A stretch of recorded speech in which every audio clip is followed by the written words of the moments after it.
Hallo und herzlich willkommen zurück zu einem neuen Fly Universe Video. Wir haben heute seit Ewigkeiten mal wieder News, und ja, die News sind schon ein paar Monate alt tatsächlich, ich weiß, zu einem NFT-Blockchain-based Game, nämlich Fly Universe, auch Rappels Universe.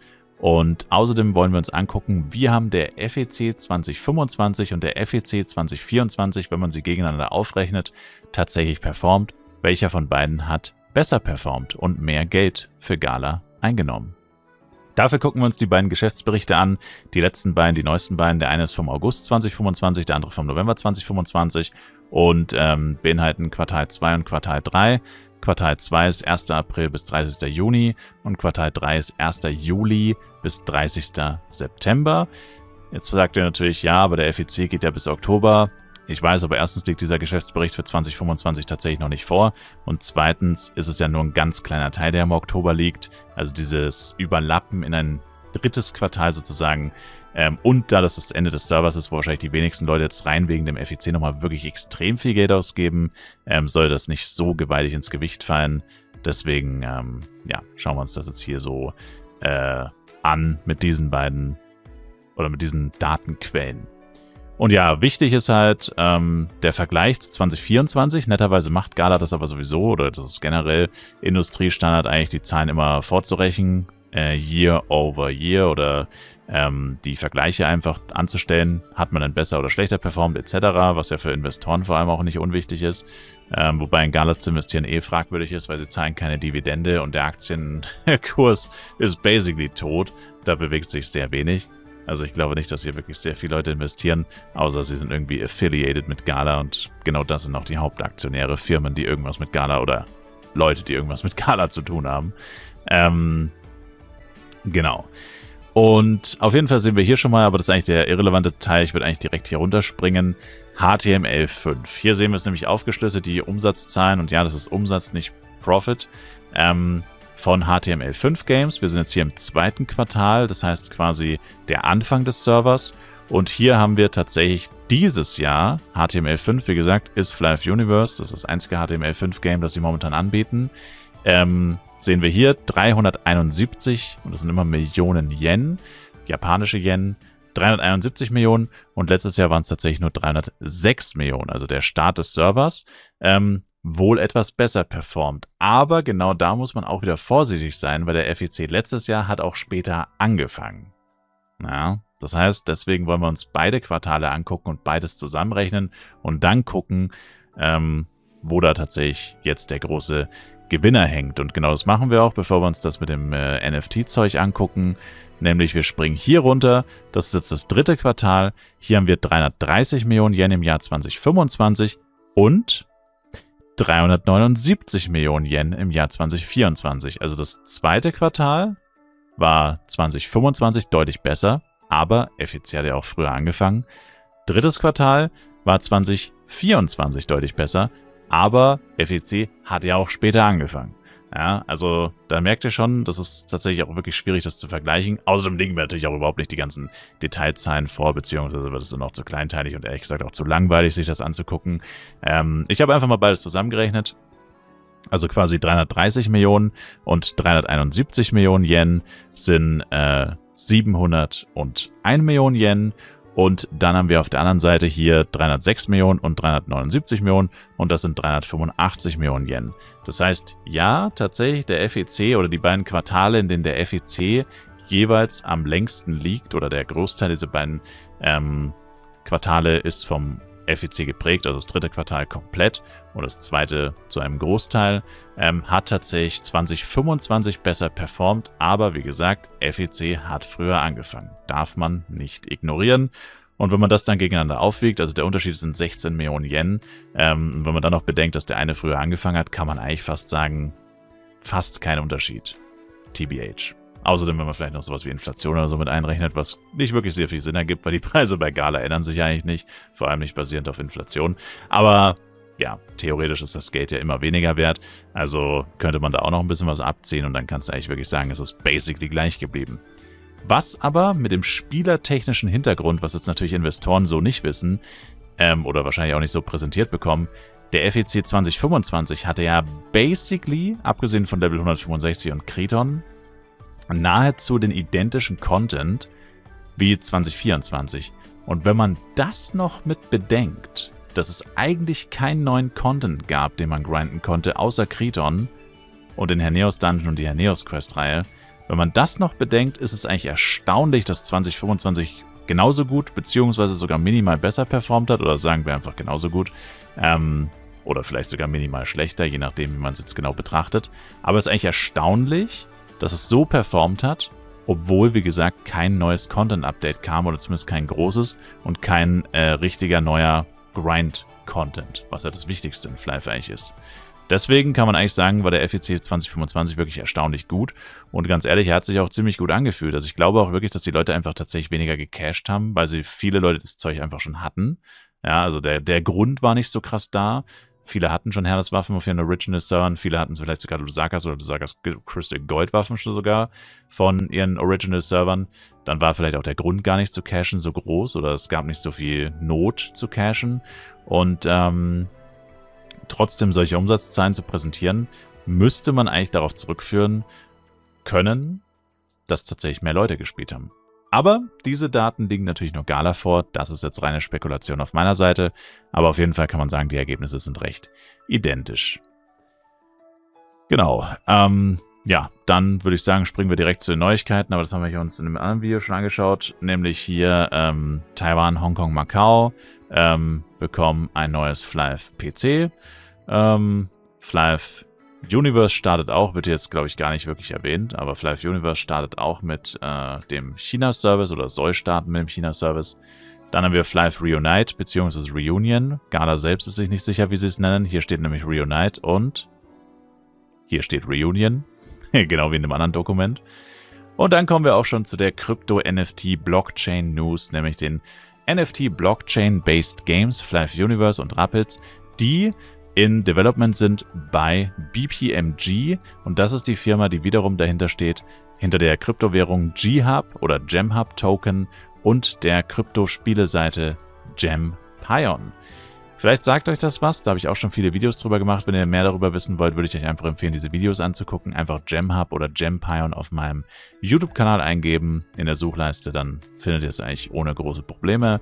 Und das ist im Endeffekt einfach eine Plattform, die eben Videospiele anbietet oder die Tournaments in Videospielen anbietet und die Gewinner dieser Tournaments in den Videospielen eben belohnt mit Kryptowährung. Also letztendlich nichts anderes als das gleiche Prinzip wie E-Sport-Tournaments, nur dass das Preisgeld immer in Kryptowährung ausgezahlt wird und halt immer nur in der eigenen Kryptowährung, nämlich diesen GemHub-Token. Und jetzt ist hier eben der große Meilenstein, dass sie auf CoinOne gelistet wurden, weil dieser GemHub-Token ist tatsächlich extrem Niche, sagen wir es mal. Man kann den unfassbar schwierig nur traden, weil der auf so gut wie keinem Exchange angenommen wird. Also man kann den eigentlich nirgendwo verkaufen. Du musst den erst umtauschen und hin und her traden und was weiß ich was, um den überhaupt verkaufen zu können. Also das ist schon ziemlich nervig. Ich weiß es nicht, CoinOne kenne ich ehrlich gesagt nicht, keine Ahnung. Vielleicht ist es jetzt ein bisschen leichter mit dem Coin tatsächlich zu traden und vielleicht kriegt er jetzt dann auch dadurch mehr Liquidität oder mehr Zufluss. I doubt it, to be honest. Aber der relevante Fakt ist eigentlich, dass diese Firma eben, die hinter diesem ganzen Zeug steckt, für die Entwicklung von und Vermarktung oder Operation, also den Betrieb von NFT-Blockchain, Flive Universe und Rapids Universe verantwortlich ist. Das ist aber schon seit basically 3 Jahren so, und in diesen 3 Jahren haben wir nie einen NFT-Blockchain-Server oder Spiel gesehen oder präsentiert bekommen. Ich meine, Gala würde das bestimmt auch ankündigen, dass sowas existiert, wenn es denn existieren würde. Und auch das hier ist im Endeffekt Copy-Paste von dem, was eben schon seit 3 Jahren immer mal wieder auftaucht. Es wurde jetzt lange tatsächlich nicht mehr erwähnt, oder ich habe es zumindest lange nicht mehr gesehen. Deswegen habe ich jetzt auch das hier als Anstoß für das Video auf jeden Fall nochmal genommen, weil das eben so lange nicht mehr erwähnt wurde. Und deswegen ist es durchaus interessant, dass es erwähnt wird, weil das heißt ja, Gala oder BPMG haben immer noch Interesse daran, das tatsächlich umzusetzen. Man muss aber auch sagen, vor 3 Jahren oder vor mittlerweile bald 4 Jahren war halt ein ganz anderer Markt. Damals war ja Corona noch ein Ding, ne? Corona-Hype, Krypto-Hype und so. Und NFT-Hype vor allem, also vor allem NFTs sind sehr im Hype gesunken seitdem. Und es hat sich einfach viel geändert und ich glaube, damals war das wirklich so ein Projekt, was sie starten wollten, um in diesen Hype einzutauchen. Naja, und das ist halt mittlerweile bald 4 Jahre her. Also ich meine, bis dieses Product tatsächlich existiert, bis dieses Spiel tatsächlich existiert, sind es wahrscheinlich über 4 Jahre. Und ich meine ganz ehrlich, was willst du da noch mit einem NFT-Blockchain-Game von einem Spiel, das sowieso schon existiert? Das heißt, die Leute, die es spielen, also die Leute, auf die du abziehst, die es eigentlich spielen sollten, sind natürlich einerseits die Krypto-NFT-Leute, also die Krypto-NFT-Game-Leute, die schon Spiele in dieser Art gespielt haben. Aber natürlich größtenteils einfach Leute, die auch tatsächlich Flive kennen, weil ich meine, ein Krypto-NFT-Game ist an sich ja ganz schön, aber ich meine, wer soll das spielen? Also wer soll davon was mitbekommen, wenn nicht die Leute, die schon das Base-Game spielen, logischerweise. Und ich wüsste halt nicht, wieso, also ich wüsste halt nicht viele gute Gründe, warum man da jetzt anfangen soll zu spielen, wenn es sowas jemals geben würde. Außer es gäbe ein extrem attraktives, keine Ahnung, Belohnungssystem. Aber dann wiederum ist natürlich auch immer auch die Frage, ja, aber wer kauft das dann denn tatsächlich? Also das sind alles so Sachen, die hier schwierig oder schwer zu beantworten sind. Und ja, keine Ahnung. Wird sich zeigen, ob daraus wirklich was wird. Ich sag mal so, Galas Geschichte mit Kryptowährungen und Kryptoprojekten ist nicht die beste. Insgesamt ist es das 3. Projekt, wenn mich nicht alles täuscht. Bora Ecosystems, vielleicht sagt das noch jemandem was, ist komplett gescheitert letztendlich, hat dafür gesorgt, dass Webzen nicht mehr der Publisher von Flive ist, hat dafür gesorgt, dass Millionen von Leute Zugriff auf ihre Flive-Accounts verloren haben, für immer. Ich krieg noch heute, literally heute, wieder jemand auf Englisch gefragt oder gesagt, yo, ich würde mal wieder gern reingucken, schon 15 Jahre oder pipapo, ich habe, glaube ich, sogar noch mein Passwort und so. Dann sage ich ihm, ja, das geht leider nicht, alles weg. Und das nur damals wegen einem Krypto-Projekt, das wie immer komplett gescheitert ist. Und das ist halt schon echt traurig, dass deswegen Millionen von Leute und wie gesagt, tagtäglich probieren Leute in ihre alten Flive-Charakter zu kommen. Und es geht nicht. Also es ist wirklich sehr, sehr, sehr schade und traurig. Und das Potenzial, jemals wieder eine größere Playerbase zu kriegen, hat man damit sich halt mehr oder weniger für immer genommen, weil es keine Rückkehrer mehr gibt. Rückkehrer heißt komplett Neuanfang. Und naja, wer komplett neu anfängt, spielt Flive Universe, ganz einfach. Also, keine Ahnung, was man sich damals dabei gedacht hat, aber das ist halt auch so ein gescheitertes Krypto-Projekt gewesen, was schuld daran war. Und dann gab es nochmal, ich weiß gar nicht mehr, wie es heißt, CoinX oder so. Oder X1 oder so. Da habe ich auch mal ein Video gemacht, da gab es sogar einen YouTube-Trailer mit Schauspielern und so. Es hat nie existiert. Nevermind, es gibt sogar noch ein Projekt. Flive World hat auch nie existiert. Also Gala hat schon oft probiert, oder andere Unternehmen, sagen wir mal besser so, weil federführend sind immer die anderen Unternehmen und die verschwinden dann halt einfach, ja. Die hören auf, Sachen zu posten, die hören auf, Artikel zu posten, die hören auf, Updates zu posten und die verschwinden einfach. Also höchstwahrscheinlich gehen die einfach pleite und insolvent, verschwinden vom Markt und Gala hat er dann einfach, keine Ahnung, vielleicht ein bisschen Kohle bekommen für die Lizenz und so weiter, dass sie daran arbeiten durften, aber letztendlich nie ein fertiges Produkt gesehen. Und ja, ich vermute stark, dass das hier auch wieder so sein wird. Also das wird jetzt wahrscheinlich hier nochmal erwähnt, nochmal ein bisschen Hoffnung geschürt. Dann hören wir jetzt wahrscheinlich dann 2026 wieder nichts davon oder wenig. Und 2027, 28, whatever, wird dann wahrscheinlich Gempire und Gemhub einfach aufhören zu existieren. Und das Ganze wird in der Vergessenheit verschwinden. Das ist meine persönliche Prediction. Natürlich würde ich mir grundsätzlich für Flive oder für alle wünschen, dass es halt ein Erfolg wird. Weil je erfolgreicher irgendetwas wird, was mit Flive zu tun hat, desto mehr profitieren wir grundsätzlich, würde ich jetzt mal behaupten, alle davon. Aber ich kann es mir einfach nicht vorstellen. Und ja, allein schon die Tatsache, dass das, wie gesagt, seit Release von Flive Universe immer mal wieder erwähnt wird, hier NFT-Blockchain-Game und wir bis heute keine Ergebnisse gesehen haben, spricht eigentlich schon Bände darüber, wie realistisch das ist, dass das jemals passiert. Genau, und ja, dann ist noch der 3. Quartalsbericht ganz interessant hier mit den kommenden Projekten. Das ist quasi das Neueste. Genau, einerseits hier nochmal die Highlights vom 2025 FEC. Hier sogar auch mit Statistik und so, was auch ganz interessant ist. Livestream online, Cumulative Audience of 20.000, also insgesamt 20.000 Live-Zuschauer. Wobei ich nicht ganz genau, wie sie das wirklich gerechnet haben, ehrlich gesagt. Und ja, hier noch ein paar Bilder und so. Und dann hier Peak Concurrent Views. Twitch ganz, ganz unten. Ich bin mir aber relativ sicher, das bezieht sich nur auf den offiziellen Stream. weil nach dieser Rechnung hier hätten die Twitch-Streams zusammen nicht mal die 500 geknackt. Ich bin mir ziemlich sicher, Peak auf Twitch war safe über 500. Allein der offizielle Stream hatte mehrere hundert Zuschauer und zusätzlich waren da noch 2 andere Streamer, Max und ich, online. Und deswegen, glaube ich, bezieht sich das hier tatsächlich nur auf den offiziellen Stream, der wahrscheinlich auf YouTube am wenigsten Zuschauer hatte, ja, weil Flive ist halt riesig auf Facebook durch die Philippinen. Also wenn ihr euch wundert, wer zum Teufel schaut das auf Facebook an, weil ihr wahrscheinlich alle auf Twitch geguckt habt oder auf YouTube, eins von beiden, aber vermutlich Twitch oder YouTube eben. Ja, aber die Philippinen gucken halt komplett auf Facebook zum sehr großen Teil und YouTube. Also das sind die beiden Plattformen für Asien basically oder für die Philippinen, aber auch vermutlich Taiwan, was ja auch nicht wenige Spieler sind. Und die gucken halt alle kein Twitch. Ja. Und Twitch, muss man auch dazu sagen, war halt wirklich deutschlastig, kann man sagen. Und meine persönliche Erfahrung mit Livestreams ist auch tatsächlich, dass die auf YouTube bei so großen Events tatsächlich besser gepusht werden, wenn sie relativ viele Zuschauer haben, weil Twitch hat halt keinen richtigen Algorithmus. Wenn du auf Twitch, du musst halt auf Twitch letztendlich Flive Universe eingeben. Klar, es gibt da auch so ein bisschen Vorschläge für dich und so weiter und so fort. Also wird es sicherlich auch ein paar neue Leute reingespült haben. Aber wenn sowas auf YouTube wirklich viele Zuschauer hat, dann funktioniert es mit dem Algorithmus und so viel besser. Und ja, also so würde ich mir das erklären hier, wie diese Zahlen zustande kommen. Weil sonst sieht das echt traurig aus, dass Twitch nur so ein kleiner Haufen da unten ist. Aber ich denke persönlich, dass hier nicht alle zusammengerechnet wurden. Genau, sondern eben nur der offizielle Stream. Aber, keine Ahnung. Aber andererseits gibt es eigentlich keinen Sinn, weil es ist unmöglich, dass die 3 Twitch-Streams, die da gewertet werden müssten, unter 500 liegen. Das ist absolut unmöglich. Genau, das hier ist nicht relevant. Dann ist hier nochmal genau das Gleiche. Einfach nochmal Copy-Paste von dem, was wir gerade gesehen haben, in einer anderen Anordnung, damit es nach was Neuem aussieht, aber es ist genau das Gleiche. Und,